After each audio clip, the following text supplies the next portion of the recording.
दुनिया में बने युद्ध के माहौल में एक बार फिर एक बहुत बड़ा खतरा सामने आ रहा है और अगर यह खतरा किसी एक हथियार का है तो वो परमाणु हथियार है। और मध्य पूर्व की बात करें तो इस वक्त दो देश एक दूसरे के कट्टर दुश्मन बने हुए हैं। इनमें एक है ईरान और दूसरा इजराइल। इस समय इजराइल की जो सबसे बड़ी चिंता है ईरान का परमाणु बम बनाने का संकल्प। 13 दिन तक चले जंग के बाद अमेरिका ने अपने B-2 बम वर्षकों से ईरान के 3 परमाणु ठिकानों को तबाह तो कर दिया, लेकिन खतरा अभी भी टला नहीं है। इस वक्त की बड़ी खबर हम आपको बता दें, एक अमेरिकी टेलीविजन चैनल फॉक्स न्यूज से खास बातचीत करते हुए ईरान के विदेश मंत्री अरागची ने ईरान का संकल्प एक बार फिर दोहराया है। अब्बास अरागची ने दो टूक कहा है कि ईरान का परमाणु कार्यक्रम ईरान के राष्ट्रीय गौरव की बात है। ईरान कभी भी अपने यूरेनियम संवर्धन को रोकेगा नहीं। यह बहुत महत्वपूर्ण बात है।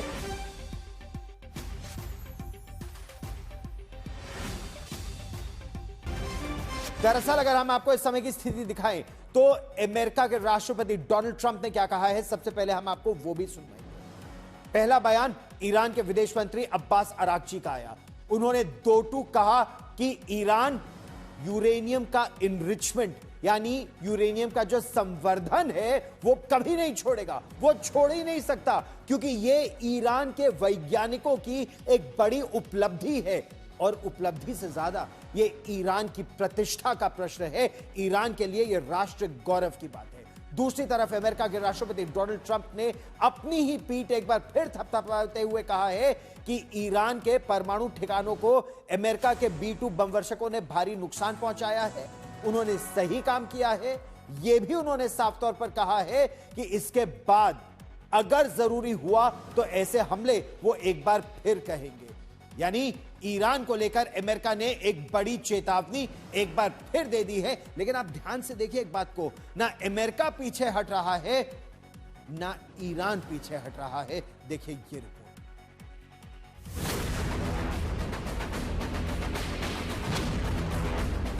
ईरान के विदेश मंत्री अब्बास अरागची ने फॉक्स न्यूज को दिए इंटरव्यू में दो टूक कहा, ये कार्यक्रम रुका जरूर है क्योंकि नुकसान गंभीर है, लेकिन हम इसे छोड़ नहीं सकते। ये हमारे वैज्ञानिकों की मेहनत है और अब ये हमारे राष्ट्रीय गर्व का विषय है। अरागची का ये बयान तब आया है जब अमेरिका और इजरायली हमलों में नतांज, फोर्डो और इस्फहान जैसे प्रमुख परमाणु ठिकानों को निशाना बनाया गया। इन हमलों से ईरान का संवर्धन कार्यक्रम महीनों या वर्षों पीछे चला गया है। ईरान के विदेश मंत्री ने पहली बार कबूल किया कि गंभीर नुकसान हुआ है और इसका आकलन अब भी हो रहा है।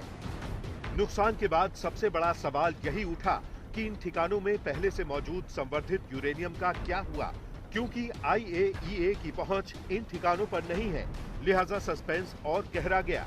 ईरान ने परमाणु स्थलों के निरीक्षण पर रोक लगा दी है और कहा है कि जब तक आगे हमलों की गारंटी नहीं दी जाती कोई निरीक्षण नहीं होगा। तो अगला सवाल ये था कि पहले से मौजूद यूरेनियम कहां गया। ईरान के पास युद्ध से पहले तक करीब 408 किलोग्राम संवर्धित यूरेनियम था। ये हथियार ग्रेड स्तर से थोड़ा ही नीचे है।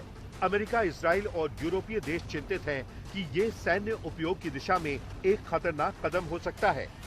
इस संवेदनशील स्थिति में अमेरिका और E3 देशों ने ईरान से जीरो एनरिचमेंट यानी शून्य संवर्धन की मांग दोहराई है, यानी ईरान कोई भी घरेलू संवर्धन ना करे। ये वही शर्त है जिसे ईरान बार बार खारिज कर चुका है।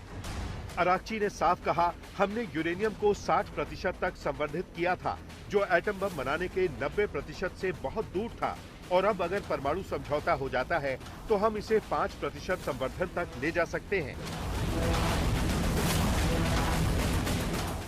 अब 25 जुलाई को ईरान की फ्रांस, जर्मनी और ब्रिटेन यानी E3 देशों के साथ अहम बातचीत होने जा रही है। इससे पहले ईरान रूस और चीन से भी संपर्क में है। ईरानी प्रतिनिधि आज रूस पहुंच रहे हैं, जहां राष्ट्रपति पुतिन से बैठक होगी। रूस ईरान के सिविल न्यूक्लियर प्रोग्राम में मदद करता है और बदले में ईरान से ड्रोन लेता है। चीन भी खुलकर ईरान के साथ खड़ा है। इस बीच अमेरिका के राष्ट्रपति ने सोशल मीडिया पर ईरान को फिर से हमले की धमकी दे दी है। ट्रंप ने लिखा, परमाणु ठिकानों को लेकर ईरान के विदेश मंत्री अब्बास अरागची ने कहा है, नुकसान बेहद गंभीर है और वे नष्ट हो चुके हैं। बिल्कुल ऐसा ही हुआ है जैसा कि मैंने कहा था, और अगर जरूरी हुआ तो हम फिर से ऐसा करेंगे।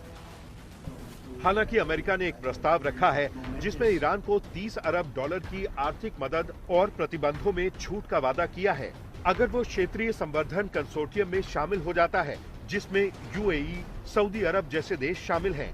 लेकिन ईरान ने ये प्रस्ताव भी ठुकरा दिया है। फिलहाल आईएईए के पास न तो निरीक्षण की अनुमति है, न ये जानकारी कि संवर्धित यूरेनियम का स्टॉक कहां है, नष्ट हुआ या छिपाया गया। इस अनिश्चितता ने वैश्विक तनाव और बढ़ा दिया है। आज तक ब्यूरो।